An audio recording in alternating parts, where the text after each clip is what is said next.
हाय छात्रों, चलिए शुरू करते हैं आज की वीडियो। सब्जेक्ट है आपका सर्वेइंग फर्स्ट, जिसमें आपका चैप्टर नंबर 4 चल रहा है। पिछली क्लास में हमने आपको डंपी लेवल का अस्थायी समंजन के बारे में बताया कि डंपी लेवल का अस्थायी समंजन कैसे किया जाता है और अस्थायी समंजन करने के कितने चरण हैं। तो हमने 3 चरण आपको बताया था।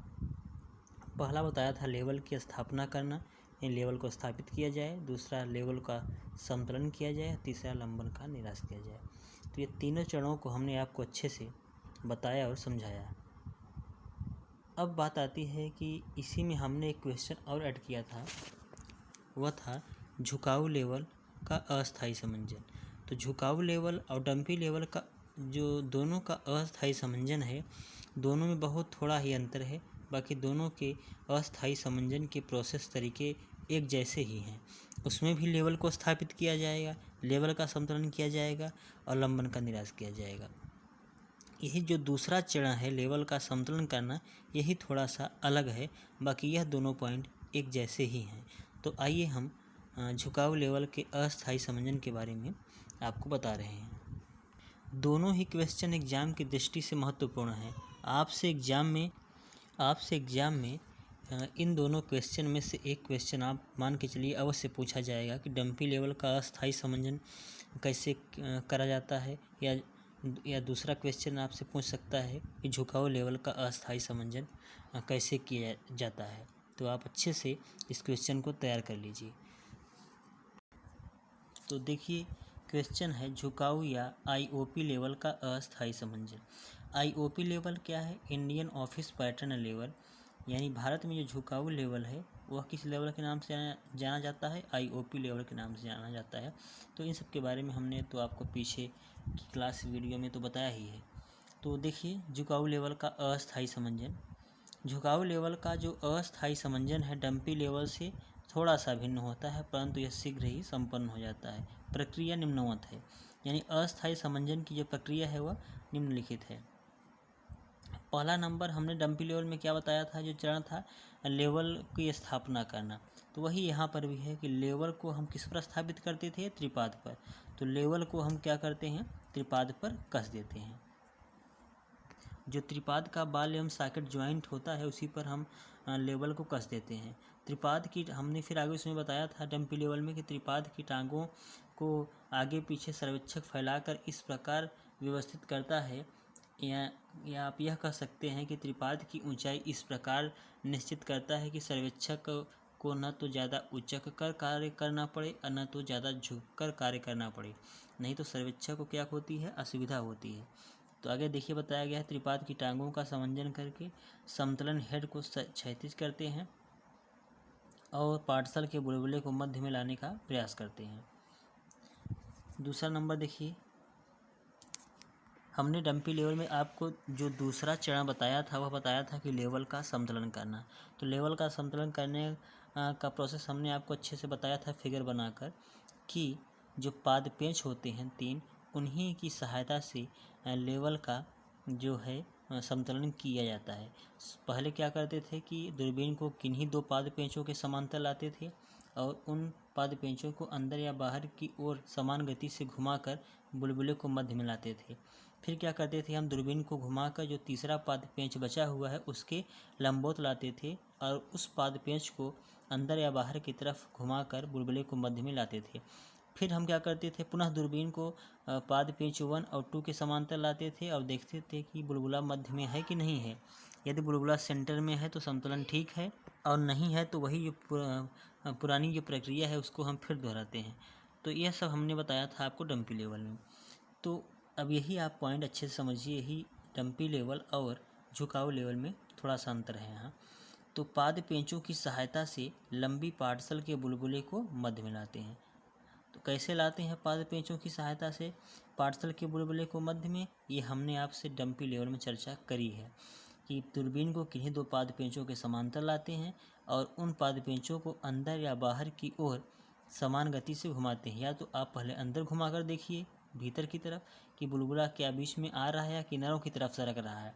यदि बुलबुला किनारों की तरफ सरक रहा है तो आप क्या करेंगे कि जो पाद पेंच है उनको बाहर की तरफ घुमाइए ताकि बुलबुला किसी तरीके से मध्य में आए। बुलबुले को मध्य में लाते हैं और जब बुलबुला मध्य में आ जाता है तो हमारा जो लेवल ऑपरेटर्स है, समस्त लेवल ऑपरेटर्स पूरा भाग वह हॉरिजॉन्टल की स्थिति में आ जाता है और हमारा लेवल ऑपरेटर समतल की स्थिति में रहता है। यह प्रक्रिया हम किस प्रकार करेंगे? डंपी लेवल जैसा ही करेंगे, उसमें हमने आपको बताया है। आगे देखिए, झुकाऊ पेंच को घुमाकर शून्य अंक पर लाते हैं। जो झुकाऊ पेंच है, झुकाऊ लेवल जब हम आपको पढ़ा रहे थे तो वहाँ इस पेंच की चर्चा हमने करी थी। साथ ही हमने एक वीडियो समस्त पेंचों के बारे में ही बनाई है। वह कितने प्रकार के पेंच होते हैं लेवल ऑपरेटर्स में और प्रत्येक पेंच का क्या कार्य है, ये सब हमने आपको बताया है। तो वही बताया जा रहा है यहाँ पर कि झुकाऊ पेंच जो है उसको घुमाकर जो शून्य अंक है वहाँ पर हम क्या कर लेते हैं? सेट कर लेते हैं। झुकाऊ पेंच को घुमाकर शून्य अंक पर सेट कर लेते हैं। अब अगला पॉइंट देखिए, दूरबीन को घुमाकर तलक्षण गज पर साधते हैं। जब लेवल ऑपरेटर्स का संतुलन हो जाएगा तो हम दूरबीन को क्या करेंगे? जो गज है, जो स्टेशन बिंदु है, जहाँ गज रखा जाता है वही क्या होता है? स्टेशन बिंदु होता है।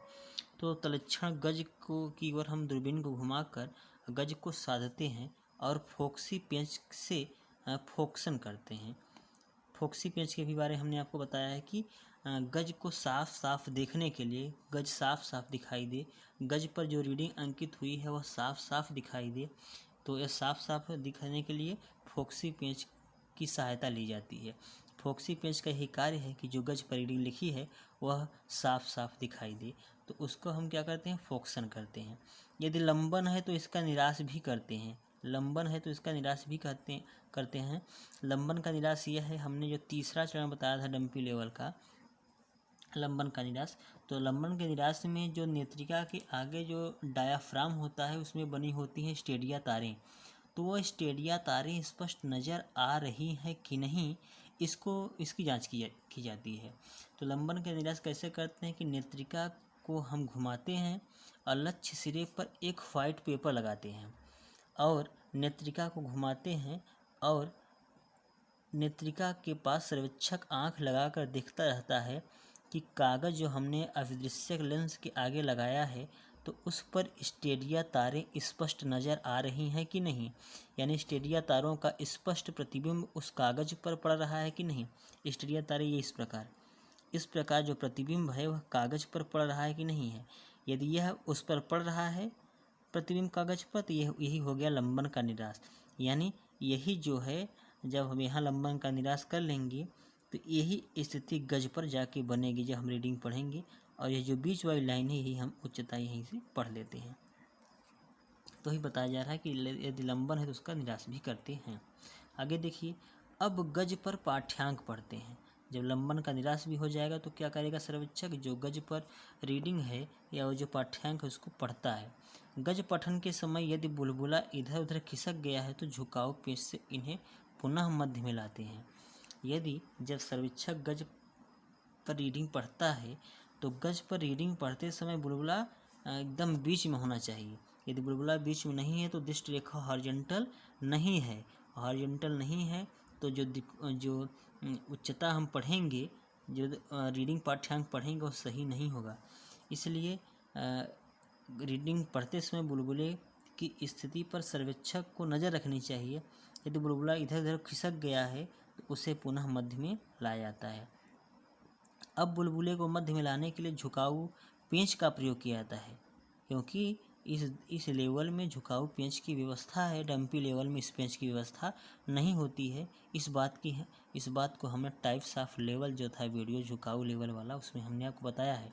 तो झुकाऊ पेंच से हम पुनः बुलबुले को मध्य में ला लेते हैं।